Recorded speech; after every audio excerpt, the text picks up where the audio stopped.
Regresamos a Viva la Noticia y tenemos en la línea telefónica, le agradecemos mucho nos tomara la llamada a Tomás Saucedo Carreño, que es aspirante a la precandidatura del Partido Verde a la gubernatura de Sinaloa. Tomás, qué gusto saludarte. Muy buenos días. Muy buenos días, Enrique. Gracias por llamarme o por supuesto por esta oportunidad de comunicarme con la gente. Nada más voy a hacer una aclaración pertinente. Soy precandidato ya. Precandidato, ok. Precandidato a gobernador por el Partido Verde Ecologista. Muy bien, pues básicamente, ahora sí que machetazo a caballo de espadas, mi estimado Tomás. Bueno, es una invitación que me hiciera el Partido Verde Ecologista. Yo quiero públicamente agradecerles porque ellos se dieron la tarea de revisar perfiles y en función de los perfiles, el historial de cada uno de los 48 que ellos revisaron, pues llegué a la recta final y finalmente se inclinaron para hacerme la invitación, lo cual les agradezco, y yo aclaro que siempre les dije que mantendré mi posición como siempre, señalando las cosas correctas y señalando también los errores que se puedan hacer, y que obviamente de llegar al gobierno de Sinaloa, la actividad principal de Tomás Saucedo es gobernar para Sinaloa, para que ganen todos. Hay que salvar a Sinaloa del atraso económico, político y social en el cual se encuentra.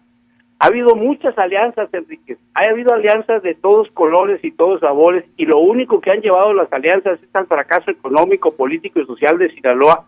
Cada día hay más pobres, hay más inseguridad, hay más desempleo, hay menos convivencia familiar de los pescadores, de los agricultores, de las amas de casa, de los académicos, de los universitarios, de los comerciantes, problemas en el centro, problemas en las periféricas. Es decir, no vemos para qué demonios han servido las alianzas en los procesos electorales pasados y en los gobiernos anteriores. Por eso decimos que es el momento de las alianzas de quien gobierna con los ciudadanos, y que debe de tener alianzas con la gente que sepan resolver los problemas. Te doy un caso muy sencillo, un ejemplo muy sencillo.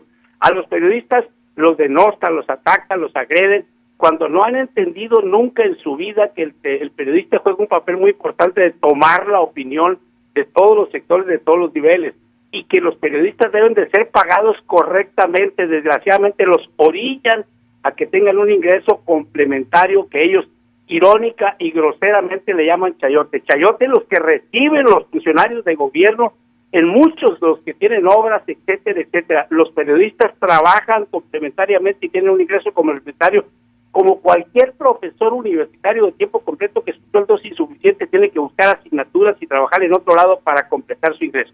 Es lo mismo que hemos hecho siempre los periodistas, y voy a estar siempre defendiendo la posición de los comunicadores, de los analistas, de los periodistas, pero igual todos los ciudadanos de Sinaloa.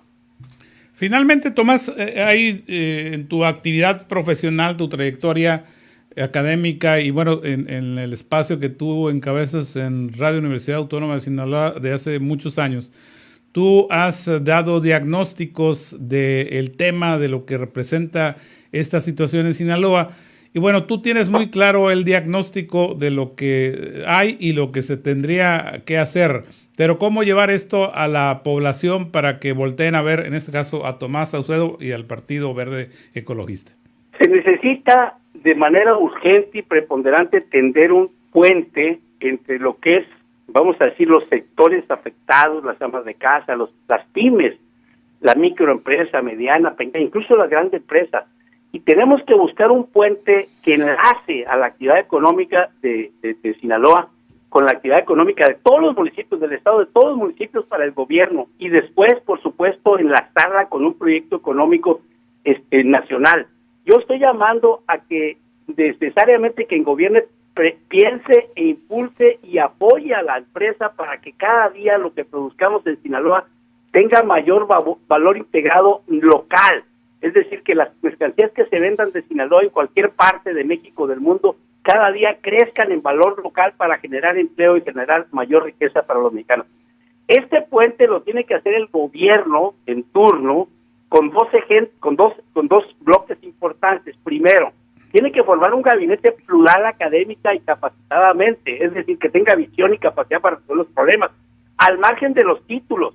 Pero obviamente este sector, este grupo élite, yo le llamaría, de gente que trabaje en el gobierno del estado, tendrá que tener la visión y la capacidad para resolver los problemas nacionales. Segundo, A través de esta política tendrá que hacer un acuerdo y un convenio con los empresarios, que son los que generan empleo. No tenemos por qué enfrentar a los empresarios, al contrario, los empresarios son los que generan empleos y son los que pueden sacar de la pobreza a los pobres. Cuando decimos primero los pobres, como dice el presidente de la República, en mi opinión, primero los pobres significa sacarlos de pobres, hacerlos trabajadores independientes, autosuficientes y que puedan sostener a la familia. No tener un núcleo, un ejército de desempleados, de ninis, etcétera, que estén estirando la mano para que le den la beca mensual o quincenal y de eso vivan. Eso no, eso es generar un ejército miserable de dependientes del gasto público. Eso es lo que ha pegado y es lo que ha tronado la política de López Obrador, en mi opinión. Ese es parte de los errores de López Obrador. Hay muchos aciertos que en su momento los diremos, pero requerimos ese puente para que se produzca, para que crezca, para que desaparezca el desempleo, aumente la educación, aumente el bienestar de los sinaloenses. Ese puente lo tiene que extender el gobierno con los empresarios, con los inversionistas, locales en primer lugar, nacionales en segundo lugar, y tener como complementaria la inversión extranjera, no como la determinante. Y tenemos que revisar, por supuesto, el gasto público del gobierno para que vivan en la medianía. Los funcionarios deben vivir en la medianía igual como vive cualquier ser pensante, académico, preparado, profesionista, ama de casa, empresario que vive y trabajan y viven de su ingreso. Eso es parte de lo que se tiene que hacer para salvar a Sinaloa. Tomás, en este escenario, en una situación que estamos viviendo, que es el tema de la pandemia que no se ha ido, los sectores económicos han demandado pues, lo que tiene que hacer con los programas para las MIPYMES, para las micro y las pequeñas o pequeñísimas empresas. Sin embargo, este gobierno federal, aunque no puede ser nada más el gobierno federal quien le entre, este gobierno federal ha renunciado a ese tipo. ¿Cómo a ese tipo de programas? ¿Cómo hacerlo desde el gobierno del estado y generar, detonar economía que pueda generar salir de esta gran bache que nos ha metido este tema de la pandemia?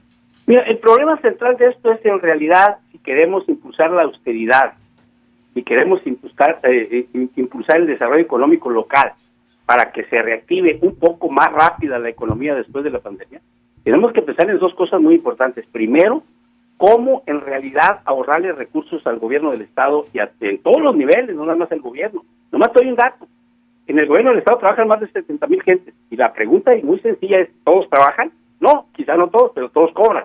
Lo tenemos que depurar de tal manera que se defina quiénes son productivos, quiénes son capaces, y el ahorro de ese dinero, y con un acuerdo con la banca, tenemos que buscar financiamientos para la micro y pequeña empresa, pero financiamientos adecuados, financiamientos donde la tasa de interés sea igual o menor al nivel de inflación para que el empresario pueda sostenerla y pueda mantener el empleo. Eso es el primer elemento que hay que hacer con la banca, no hay de otra. Eso se tiene que hacer porque en función de eso la microempresa puede multiplicarse y multiplica el empleo. Pero además, lo primero que haríamos es desaparecer los créditos a fondo perdido, porque los créditos a fondo perdido lo único que hacen es aumentar la corrupción y entregárselos a los familiares, a los amigos de quienes apoyaron en las campañas. Y tercero, los funcionarios que entren al gobierno del estado tendrán que ser capaces, no leales. Estamos en contra de la integración de un gobierno leal en el sentido de quién apoyó a fulano para que llegara al gobierno, y se forman los gobiernos de los partidos políticos. Han demostrado los partidos políticos hasta la saciedad que no es la alternativa, que se requieren gobernantes ciudadanos con una visión capaz de resolver los problemas del Sinaloa. Yo creo que lo primero que deben de reconocer quien gobierna es el papel importante que hacen las empresas, y en el orden que vamos, las que más empleos generan son las microempresas, después la pequeña empresa, después la mediana empresa y al final la grande empresa. No hay que pelearnos con nadie, hay que hacer un acuerdo con todos los empresarios para sacar a Sinaloa adelante, para salvar a Sinaloa de todos los problemas que tiene. Y es decir, tenemos que decirlo y reconocerlo, que tenemos que apoyar a las sindicaturas, que tenemos que apoyar a los ayuntamientos y tenemos que apoyar al gobierno del estado, con o sin la voluntad del gobierno federal. ¿Qué hay que hacer? Un convenio y un acuerdo con el gobierno federal, bien, para colaborar conjuntamente y sacar los problemas que aquejan al estado de Sinaloa. Tomás, te agradezco mucho que nos hayas tomado la llamada. Seguiremos platicando en los siguientes días. Claro, gracias a ti y a toda la gente que nos escucha. Un saludo y un abrazo. Que tengas un buen día. Igualmente, Tomás, buenos días y muchas gracias.